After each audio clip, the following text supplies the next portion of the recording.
Philip and Jane were deeply in love. They set their wedding date.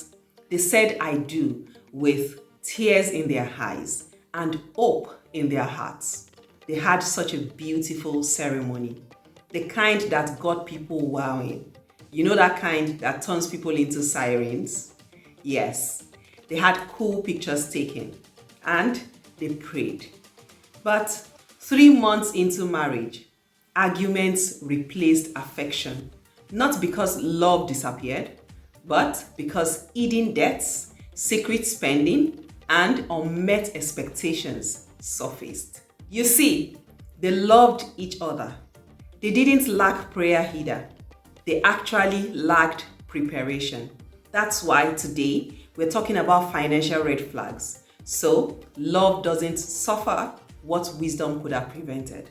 Today's video is not to scare you, it is to save you.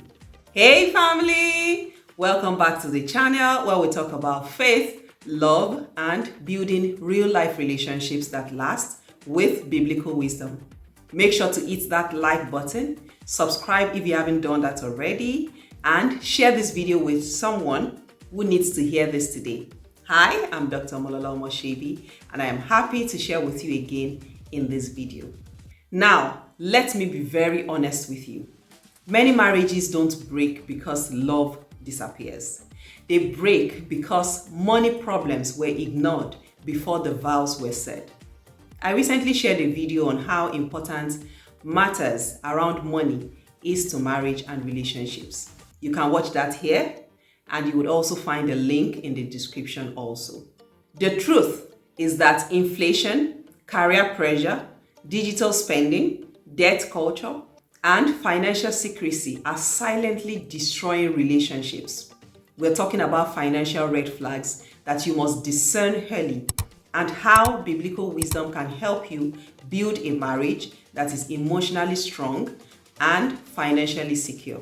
Stay with me because one of these points might explain problems you've been praying about. First, let's talk about why financial wisdom matters in marriage. Money is not the most important thing in marriage, but how you handle money reveals character, discipline, priorities, and values. Luke 16 verse 10 says, "Whoever is faithful in little will be faithful in much." Marriage multiplies everything, including financial habits. Very quickly, I am going to share a few financial red flags to watch out for. Number one, lack of transparency about money. If someone avoids conversations about income, debt, spending habits, financial responsibilities, that is a red flag. Marriage requires openness. Proverbs 11:13 tells us that a faithful person keeps a confidence. Financial secrecy erodes trust faster than lack of money. Number two, irresponsible spending and no budget. Constant impulse buying, living above means, or YOLO spending shows lack of discipline. I hope you know what YOLO is. You only live once. Allow me to enjoy myself. Allow me to enjoy myself. Allow me to enjoy myself. Proverbs chapter 21 verse 5. It says, "The plans of the diligent lead surely to abundance." See, a secure marriage needs planning. Number three, excessive debt with no plan. Debt itself isn't always evil, but unmanaged debt is dangerous. According to Proverbs 22 verse 7, the borrower is servant to the lender. If someone has debts but no repayment plan, accountability, or learning mindset, that is a warning sign. Red flag number 4, dependence without direction. Being in a transition season is normal. Being comfortable without responsibility, however, is not. 2 Thessalonians chapter 3 verse 10 says, "If anyone will not work, neither should he eat." Vision matters more than current income. Red flag number 5, financial control or manipulation. Using money to dominate, silence, or control decisions is emotional abuse. Do not joke with this. It can be terrible in a marriage. In Ephesians chapter 5 verse 21, the instruction is to submit to one another. Marriage is partnership. It is not power struggle. One person should not be using finances to suppress the other person. Number 6, no saving or emergency mindset. Emergencies are often inevitable. Learn from the hand that prepares ahead as described in Proverbs chapter 6 verse 6 to 8. Preparation protects peace. Yes, life is not always black and white, but at least we should try as much as possible to act wisely by planning ahead. And red flag number 7, misaligned financial values. When you have different views on giving, saving, lifestyle, family support, all of this can create constant conflict. Remember what Amos chapter 3 verse 3 says, can two walk together unless they agree? You know the answer to that question. No, they cannot. So you need to agree on basic values when it comes to money. Now, let me share some practical wisdom for financially secure marriages. Number 1, have honest money conversations early.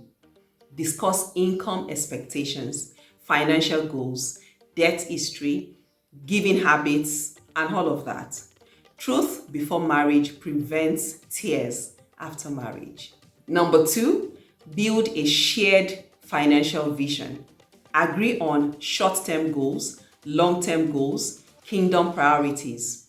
Habakkuk chapter 2 verse 2 encourages us to write the vision and make it plain. Number 3, create boundaries around spending. Set budget limits, accountability systems, joint decision rules. 1 Corinthians chapter 14 verse 40 tells us, let everything be done decently and in order. Number 4, invite God into your finances. Pray together. Yes, very crucial. Give intentionally. Seek wisdom. Matthew 6:33 instructs us to seek first the kingdom of God. God must be at the center of your relationship. And number 5, prioritize character over cash. Money can grow. Character must already exist. Very crucial. Character. Look out for the character of this other person. Groom your character. Be sure that your character is getting better with every passing day. Proverbs 13 verse 11 says that wealth gained hastily dwindles. When money gets into the hands of someone who doesn't have character, it's going to be a total disaster. I would like to conclude by saying that a secure marriage is not built on how much you earn, but on how wisely you manage what you have. Red flags ignored before marriage become regrets after marriage. Choose wisely, prepare intentionally, and build with God. All right, guys, which financial red flag do you think couples ignore the most today and why? I would really love to read from you, so drop your thoughts in the comments below. Remember to like this video, share this video with as many people as you can, subscribe to this channel if you haven't done that yet. I don't know why you haven't done that, by the way. Subscribe to this channel. I would love to have you become a part of this growing YouTube family. Thank you so much for watching this video. Until I come your way in the next one, bye-bye.